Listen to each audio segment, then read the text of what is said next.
Welcome to episode 7 of the MidLegs Podcast. I'm Carl Blalock. That's Maxton Brunke. The best start since 2006. The first time since 2006 the Reds are leading the division at the beginning of May. It's a pretty nice time to be a Reds fan. It's a great vibe check. Yeah, as far as everything feels, we'll obviously talk about stats and the actual numbers of this Reds team. Some are great, some aren't. Uh, but as far as everything feels, I mean, I couldn't be happier. It feels good to be a Reds fan for the first time going into May. The past couple of years, I've been worried about May. Yeah. So let's hope that we can keep it together. The schedule doesn't look too bad. We'll talk about that a little bit coming up. But yeah, how about your vibes? I'm sure we've talked a lot off camera, and I know that you feel really good about this team, but break it down for me. I think the biggest thing for me is we're winning games we don't normally win. And that Mm-hmm. starts with that game Friday night. We're down Yes. 5-0 immediately. We don't look good.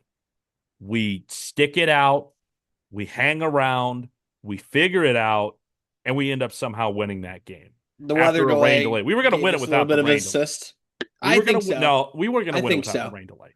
I think so, but we just don't. We won't ever know. Will Yeah, we? we were going to win it without the rain delay, though. I guarantee you that. We were already hitting the home runs, and really the biggest thing is we do lose Suarez. Suarez was scratched from that Friday game, Mhm. and the injury bug's starting to go around. Brandon Williamson also went down this week. Oh no. But the biggest thing is with Suarez's injury, A, it's not that major, and B, it really allows us to see some of these other guys like Nathaniel Lowe, like JJ Bleday, get some starting time. And because of that, we're really seeing them blossom. What? Lowe in the last 7 days since he's really been put in the lineup, batting 363 with 5 home runs and 7 RBIs. That's pretty good. And that's a Pretty good. bat we wouldn't have in the lineup without Suarez going down. A lot of home runs this weekend as well. It's shaping up to look pretty good. Yeah. And Lowe, I think Lowe really just needed the chance. I remember a couple weeks ago I was watching a broadcast and um I think it was I can't remember which broadcaster, but he was saying that at the beginning when Lowe got gotten signed, he was talking to Lowe and Lowe had told him that Terry had told him as soon as he got signed that listen, this is going to be a really hard team to bat your way into. Like there's a lot of guys around your skill level that like if you want to get time, you're gonna have to play well. And I think Lowe has really taken that to heart because not only are his stats in the last 7 days when he's gotten the chance to get in really good, he's still batting 288 um, through all of his ABs. It's not a low number either. He's had 59 plate appearances up until this point, which is kind of crazy. But he is the first option to pinch hit usually, And he's a very good option to pinch and hit he's a as very well. good option. He's been one of probably the best offseason signing so far in terms of value. Gino obviously has been really good, but the fact that we've had Nathaniel Lowe step in and make so many big time plays for us, I love it from him. So yeah, and then JJ Bleday, obviously everybody knows my feelings about him at this point. I wanted him in this team, fought for him in this team, it feels like, and then he got the chance and he's been absolutely outstanding. He's only got 9 plate appearances, but he's batting a 333. And I believe he's got a home run in there Yeah, he had a somewhere. home Yeah, run on he had a Sunday's home run game. on Sunday. Yep, yep. And that was part of a losing effort, but It's a home run. it's a home run. It's nice to see that get off the bat from him. See, that's the Only thing. only Whenever one we've other hit on top of that, lost but this week, we've gotten our guys to at least hit a home run hmm with JJ and then Benson in the Wednesday game that really didn't exist if we really think about it. It didn't yeah. happen. Yeah, I mean, that didn't exist. it was just so bad so quickly. The Williamson injury, I would call it insult to injury, but is it really that bad to lose him at this point? I don't see. We're going to talk about this a lot Yes, more we'll because talk about that the later. next starter coming up could be a problem. Yeah, that's going to be the issue with it, and we'll talk about that later in the show. But we kind of rushed him back anyways. That's one of the things with it as well. That's why he was so inconsistent. And, this is just the product of having to rush him back because you had all the injuries with Lodolo and with Green. Um, I think another big thing this week was you really started to see where you have one guy in the lineup carry the load, whether that's Lowe. You saw Sal on Saturday in the 9-2 win over Detroit with 5 RBIs. Ellie went 3 for 4 with 4 RBIs on the Tuesday win. We're seeing it to where everyone's getting hits, but then one person is reaping a lot of the rewards of that and able to drive everybody home. Steer Yes. even did it on Thursday with Yes. 2 RBIs. Yes, and I've kind of flipped a little bit on my take with Steer that last week we talked about moving him up to the 2, and I think I agree with you at this point because he not only well, I wonder what his barrel percentage is because he's been pretty good just in general with his hitting. Yeah, he's top 10% in barrel percentage. Like he's getting great contact, whether or not it's getting down or whatever, but I think the explosiveness from him lately, it's going to be really important. Seeing guys like Steer, like Stevenson, even Brian Hayes has been a little bit better lately. Having those guys get hot is going to be more important than anything to me. And that's the thing is we talked about it. The bats were going to warm up, and now the bats are warming up. Mm-hmm. And the other big thing, the thing that I was really impressed with this week is the defense, specifically from Ellie De La Cruz. He was incredible. He's stealing the spotlight away from Brian Hayes because he had several diving, stab the ball out of the air, get to his knees, throw over to first in time plays this week. Yesterday was outrageous. I mean, we record this on. Oh, well, it'll get posted today. Yesterday was outrageous because that diving play and getting up on his feet. It looks so simple because it's been done so many times the last couple of years, but it's so difficult to do. And he did that how many times this last week? He's got a fantastic eye for the ball, unless it's a breaking ball coming towards him. But I digress. I'll tell you what, it's a big reason why we won that game. 6-4 game, which got a little weird towards the end, going up 6-2 and then giving up 2 run. Were we up 6-2? 2 runs in the 9th. Yeah, and we gave up 2 runs with the Pagan close. So without those 2 plays, you never know. You never know what runs get home in that game. Maybe that's a 6-6 game, and we're talking about extra innings yesterday. He also made a really smart play in the 5th inning when the bases were loaded, able to, glove and throw home quick enough to where they were able to get the out at home really easily. I think that was a big play. He's just making smart plays, and I think that's where, even though Brian Hayes, especially with the defense working as well as it is, if there's going to be somebody who's going to have to get moved or something to get Nathaniel Lowe's bat in the lineup, yeah, it's probably going to be Brian Hayes. I hate this point. Yeah, I do. I hate that point. Having an offseason to where Ellie De La Cruz was able to be around and be with one of the best defensive third basemen in the game in the last 15, 20 years and getting to learn from that, you can see it. And it took a little bit to put that into practice. But now that it's in practice, it's incredible. Yeah, he's absolutely had an influence on him. And I hate to say that there's a good chance that he gets removed from this lineup a little more often now, because when Gino comes back, how do you take Nathaniel Lowe out of this team? Yeah. You're going to have to put him at third and what they'll probably do, I'd imagine, is they'd put Lowe at first and move Stewart back over to third. Maybe. I think then that's Gino what comes they do. in at DH. Yeah, Gino goes. I to DH. don't know about that though. I feel like has Lowe gotten any time at first this year? I don't know if he has, but I know he came up as a first baseman. He did come up as a first baseman, but I don't know when. And the first baseman's not that hard of a position to do with it. So no, no, but it's interesting. I from what I remember last year, Sal actually got a lot of time at 2B in the lower leagues. Along with it was 2B and 3B for him where he got his most time. So I wonder if that's something that will factor into this season at some point if McLean falls off a cliff or if he breaks his leg or something. Hey, You he's never still been know. kind of iffy. McLean has. He had a home run, I think, this week. He had two home runs actually on Friday night. And that kind of seemed to get the bat rolling a little bit for him. It's still iffy. Unfortunately, he might be the definition of mid, and that's what I'm worried about. Is that if he can't like I feel like I'm saying this every week, but what happened in spring training, man? Where did that go? He just I kind still of think it's regressed there. back into this. It's so average in spring training. We're He was not to the playing way 40 above. game point. That's the thing.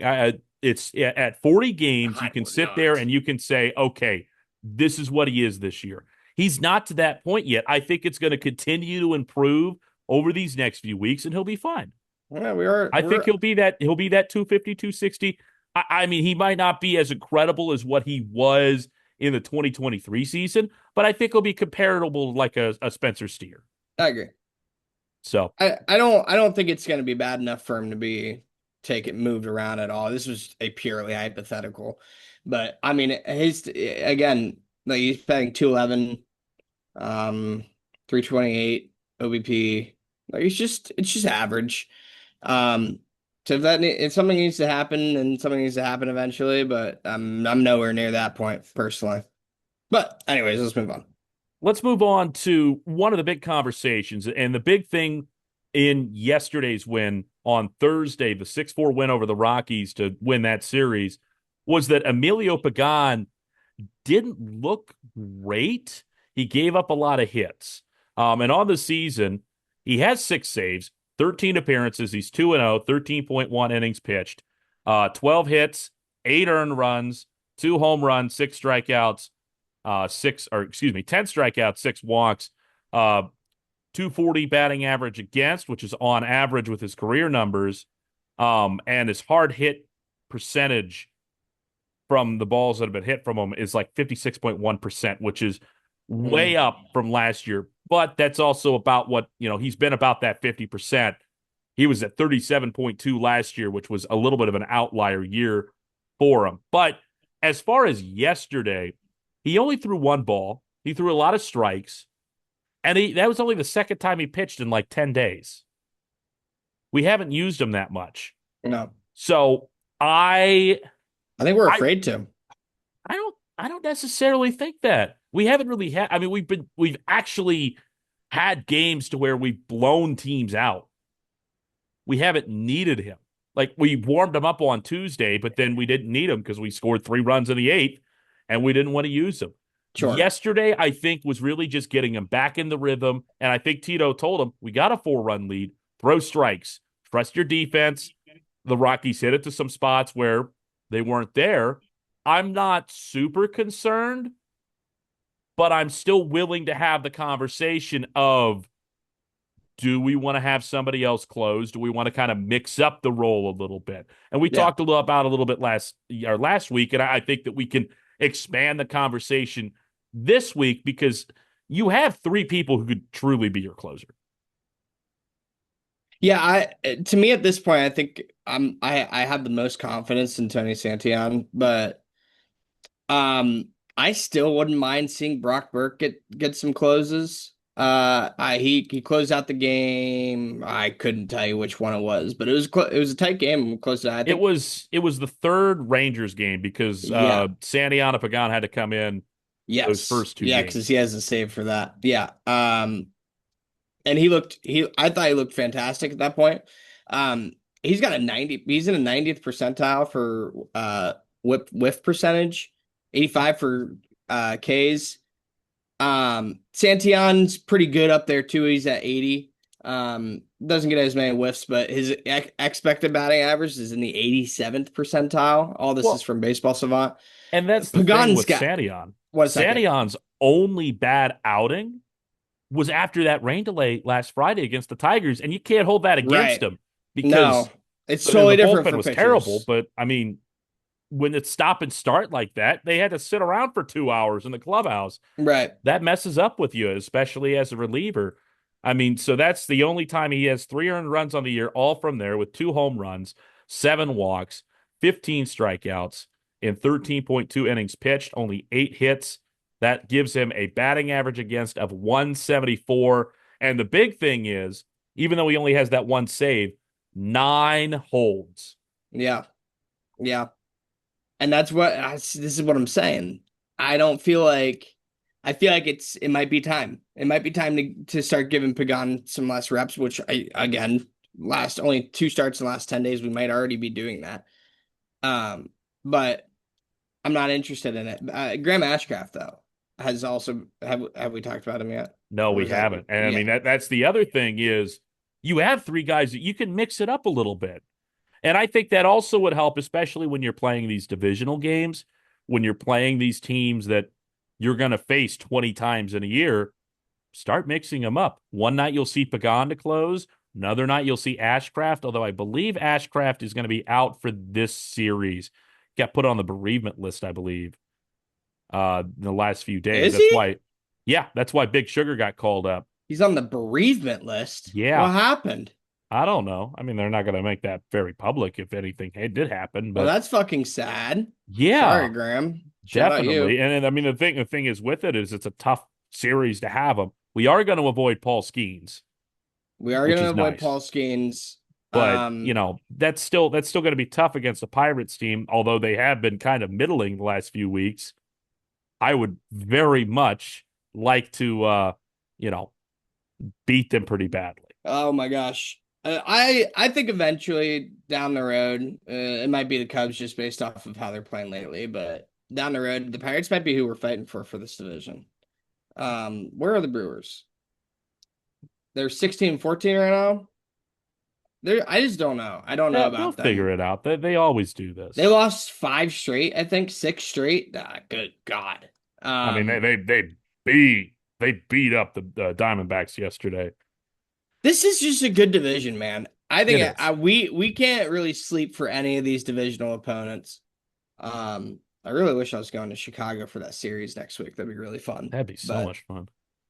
um, yeah, it's gonna be tough. I would like to see. So okay, so we got a lot of problems this week then, because we don't have a fifth starter. Um, no Graham Ashcraft, right? Or at least we think At so. least for tonight and maybe tomorrow. Yeah. So what do we think? What do we expect? I think we'd probably take the series against the Pirates and we drop the one against Keller maybe tonight. I We're don't going to know. lose one game because that's one thing that I do think is a little bit frustrating. Um,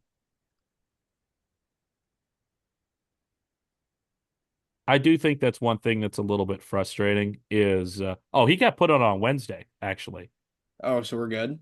He got put on. I mean, he might be still gone tomorrow. I don't know how long he's going to be there. Obviously, Oh, um, okay. but it's we'll see how long he's going to end up there. But again, this bullpen, and this is what we're talking about. As long as we can get some good outings this week, we can get 6 innings. We can throw Burke in there. We got Pagan. We got Santiago. I'm not that worried about it, if I'm being Yeah, honest. I I agree. think that, the bullpen is going to be fine. I do think that we are starting to see a little bit more issues when it comes to it, but I think a lot of that's more just on the back end, and just kind of reshuffling with that. Jose Franco and Luis May aren't looking good. Um, we got to eventually get Lyon Richardson up and another guy, and I keep I agree. forgetting that we got him back. TJ Anton is Yeah, still doing pretty decent in the minors. They're forgot still about going to that. ramp him up a little bit more and probably save him for later in the season. But I mean, my good, if we can get him back, if we can get Captain Hook back after a third Tommy John, oh my goodness, that'd be incredible. I think I'm going to take this moment to publicly admit that I was totally wrong about Jose Franco. I said last week that he should come up, and then he immediately showed me why he shouldn't have come up. Because, good Lord, he was bad this week. Yeah. I'm with you on Lyon Richardson now. This guy's been fantastic. Let's get our week update on how he pitched down I there. still don't think he's given up a run. Not that I've seen. No? Wow. That's pretty spectacular. Oh, Baseball Savant won't give it to me. That's fine. Yeah, it's the minor leagues. You got to jump through Well, three hoops to sorry, be I able to thought get this was to it. Baseball Savant, not Major League Savant. Well, I'm Um, sure you could get it if you paid a bigger subscription. yeah, I guess so. I guess that's how this stuff works. Let's see. Two wins. He's got a 1.1 ERA. Okay, so he He finally gave did he give gave up up a run. something. Let's see when it happened. Yeah, 2 earned runs, but 16 strikeouts in Wow. 16 innings pitched. Yeah, I want to see him up here. Yeah. I want to see him up here, especially now that I think you had to take about our bullpen through the week that was kind of bad, so I won't repeat it. But I will tell you, a lot of our pitchers are in the bottom half of the MLB, or the bottom fucking 3rd% of the MLB in categories. Pierce Johnson's been spectacularly bad. Yeah. His expected slugging is the worst in the MLB, which is Which makes bad. sense if you've watched it. If you've Yeah, watched Pierce man. Johnson pitch. It's so bad. It's just so bad. And especially if we have so many guys that are pitching so well in the bullpen, like Sam Mole, um, I want to see them. Where's Luis May? Have we seen him this He year? just got called up. So he was the move that got called up with Mm, Ashcraft. that's right. So he kind of got batted around a little bit. He was the first guy they brought in on Wednesday, which also with that, one thing I didn't like about that is yes, we lost 13-2. It was 8-0 in the top of the ninth inning, and we threw Jose Trevino out to die as a Yeah, position play. I didn't like a 10 run game, yes. An 8 run game with this team. We've seen this team come back from an 8 run game. yeah. We saw them score 8 runs in an inning against the Braves last year. And that was with middling hitting at that point. Hmm. Like I didn't like that we punted it at that point. We really punted that entire game. It I was wasn't dead. really a big fan of that. I'm not on the same page as you. That game was gone, so I understand it. But I um, I understand it a little bit, but like I don't know. I feel like I want to if we have a chance to get it. You know? yeah, sure. I'm not a big fan of that. I'm not a big fan of kind of wasting that. Another thing as well, one of our offseason signings that we haven't gotten yet because he's been on the IL, but I think he's going to come back here soon, is Caleb Ferguson as well. Yes, I was just looking at Caleb I didn't Ferguson, realize this. West West Jefferson Jefferson, alumni. Ohio native. You know, it's so funny. I just went and opened my episode one notes to go figure out which one of those pictures I was talking about was the West Jeff alumni, and it was him. So, yeah, I'd love to see him get some time. West Jeff is closer to Cincinnati than I am currently because that's on. It's like in the bottom. It's like near Dayton-ish, in No, between it's Columbus not and that. I Dayton. mean, it's not that. It's like 10 minutes away from Grove City. Yeah, in between Columbus and Dayton. That's not that Grove City's in Columbus and it's 10 Grove minutes City's outside of pretty it's far like out of Columbus. I'll tell you what, if I see one more person called Marysville, Columbus, I'm gonna get a little pissed. I mean, That is 30 minutes outside of Columbus. Grove is it? City, if you drove from Grove City to downtown, it'd take you 15, 20 minutes. Yeah. It is an extract of Columbus. Columbus is just a bunch of suburbs kind Okay, of no, okay, melted but into here's the one. I guess maybe it's a metro area versus actual city. I consider anything inside 270 Columbus. That's You know Columbus. what? I'll give you that. I'll give And you that. it's like 8 miles down the road outside of 270. Yeah. But either way, West Jeff closer to Cincinnati than I am. Which was just to make a point that it's a hometown kid, Oh kind of yeah. ish. And I can't wait. I would love to see him get some time. I don't, it's not a necessity because I think, again, the bullpen's working, but I would love to see him get some time. He's a lefty. We need a lefty in the bullpen. I think So he would kind I'm of excited. replace a little bit of Pierce Johnson a little bit. Yes, And it yes, would put less pressure absolutely. on Sam Maul. Absolutely. I agree. I'd like to see less of Pierce Johnson, so I agree with that 100%. Now we got to figure out, though, who that fifth starter. I mean, we know who the fifth starter is going to be because literally there is one option. Chase Petty's going to have to start early next week in that Cubs series. Yeah. And he's not looked good in AAA this year. No. Not at all. But with Williamson down, Lodolo's got a rehab start on Saturday. He only threw 10 breaking balls on the Sunday one. He looked good. He had 7 strikeouts, 51 pitches in like 5 1/3 innings. Very efficient. Now, albeit he's a major leaguer that's, fine outside of, one pitch going up against a bunch of, single high A players that, that's basically plumbers. So, yeah, you should be efficient there. But still very impressive. But he still might need another rehab start after that, which means we're probably going to have to end up with 2 starts of Chase Petty, unless we want to Yeah. say Jose Franco extend and have an opener situation where he goes like 4 innings to start the game, which I don't think I want to see that. You Although I don't know, know, I want to see Chase Petty. He's not looked good in Louisville this year. He's still got a 6 ERA. He is he is either he is either able to get out of his jams and go 6 innings, or he absolutely blows up. yeah. He has a lot of walks, a lot of hits. I think the last outing that I saw, he had 5 hits, 3 walks, didn't give up an earned run, but that's AAA hitters. If he pitches like that against major league hitters, especially the Cubs, depending on the wind at Wrigley, it's going to be a 10-run game by the time he gets out of that game. And that's not it's been very hit or miss. And even in AAA, he's already had 3 outings where he's given up 5 or more runs. We don't have anybody else we can throw out there unless we want to do a bullpen game, and I don't think Tito wants to do that. But I don't love the idea of throwing Chase Petty out there. I would argue that Brandon Williamson has been bad enough that it doesn't really matter what happens here.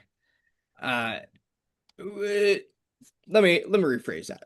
Brandon Williamson's been as hit or miss that it doesn't really matter what happens here. Because even if we lose both of those starts, which we could, I don't think that's very different from having Brandon Williamson in there and getting shelled 4 runs in the first inning and then trying to work his way back into it. If Chase Petty gives up 4 runs over 4 innings, so be it. But I we need these bats to get hot and bring us back into the game. I disagree with that though. I really do think that because with Brandon Williamson, you at least had the chance that he was going to have an outing like what he did, I believe, against Texas, where he had a really good outing. Yeah. Where he had a Was it really good outing Texas? against Texas. He had a few outings in his second or Miami, third the outing first out there. Miami game. Yeah, He pitched a 2-0 win. exactly. Where he's had some quality starts. You're not going to get that from Chase Petty. Like, yes, Well, we Williamson just is don't know. very hit or miss. I don't think you get that from Chase Petty.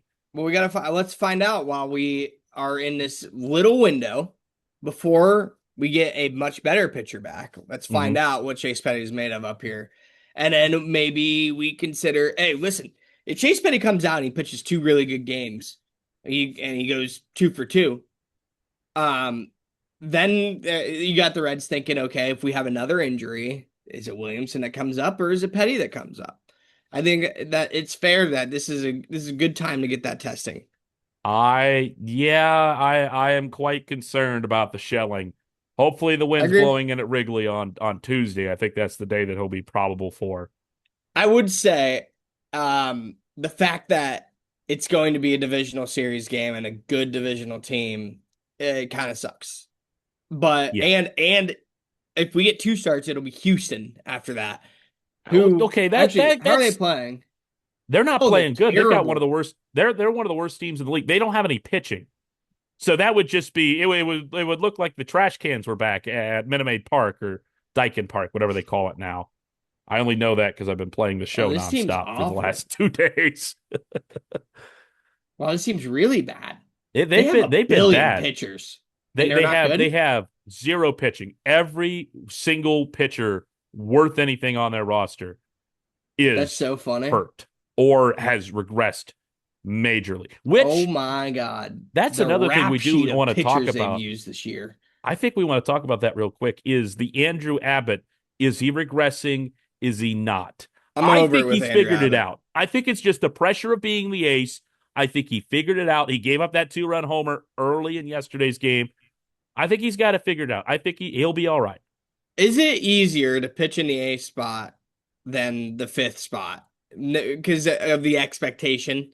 Like if you're in the eighth, then obviously we're gonna win this game. Is kind of a thought process. But when we look at Brandon Williamson, it's just kind of like, if he gets shelled, we'll try and figure it out. But if we lose, we lose. It was because it was Brandon Williamson. It's the fifth spot.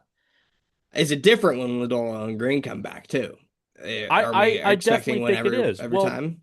because you got to consider, your ace is supposed to give you length. They're supposed to give you stability in the bullpen because at worst you have maybe three guys come in.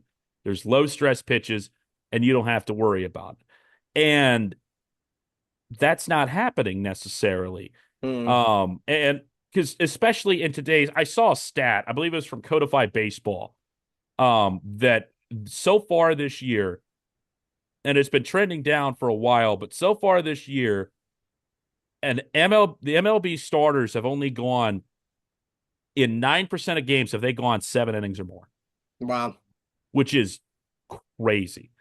6 innings is what you're expected to get, but what makes those aces special, what makes it special when you have a Paul Skeens, a Sandy Alcantara, is that they can get into the seventh and eighth innings and limit the bullpen. Mm. And that is a very big that's a big stressor. Yeah. You have to be able to do that.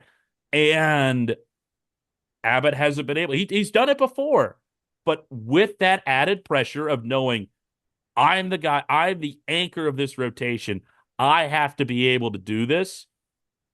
I think he struggled a little bit with that. I think he was overthrowing pitches a little bit, and that's why some of them didn't land. I know he was working. He did an interview with Jim Day yesterday, and he was talking about how the last few weeks he's been working with Derek Johnson, getting it figured out, getting the little things that he was doing wrong figured out. And I think we saw that. And that's a typical kind of outing for Andrew Abbott. If there's one ding about him that's always been there, it's been the fact that he struggles in the early innings. You can get on him for 1 and 2 in the first inning with a bloop and a blast. He's Yeah. prone to giving up home runs in the first inning.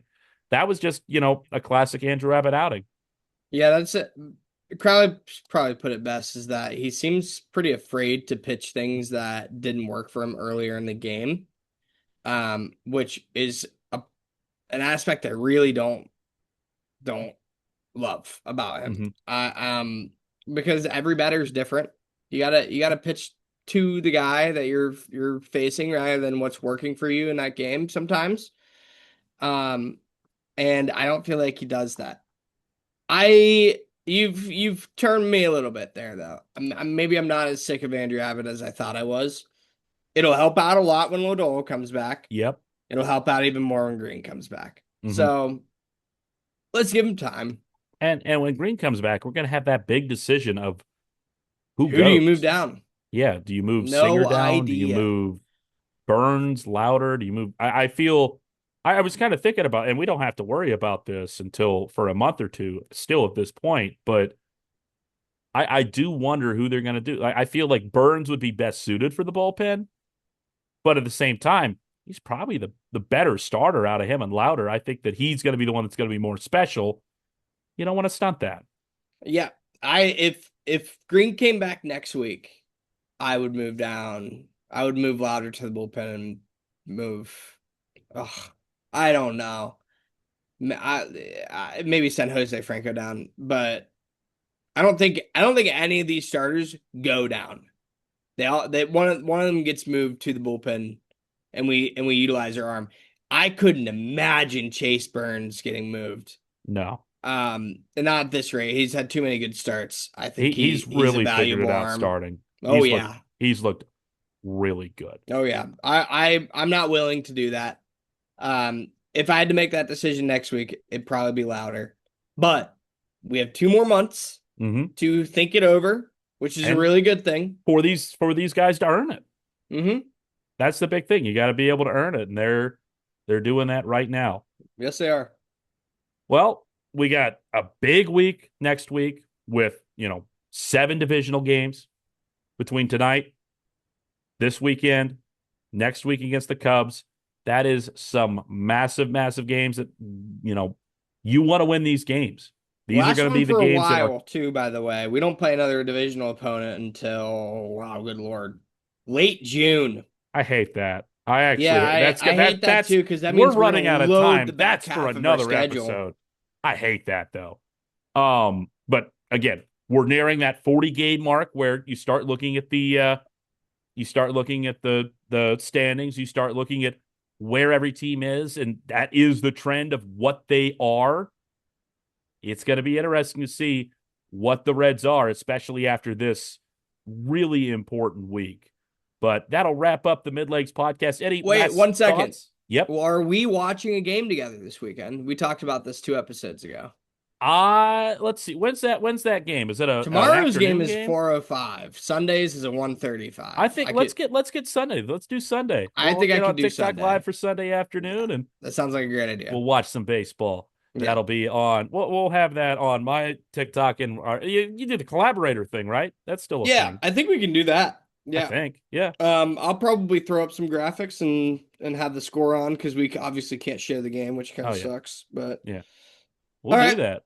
Well, that's what we'll do. That. Watch along. See what we talk about during it, because oh boy, I'm sure it'll be a nightmare. Watch the autism. Well, that'll wrap up the MidLegs podcast for this week. For Maxton Brunke, I'm Carl Blalock. Hope you watch us. Please like, subscribe, follow everywhere for our podcast.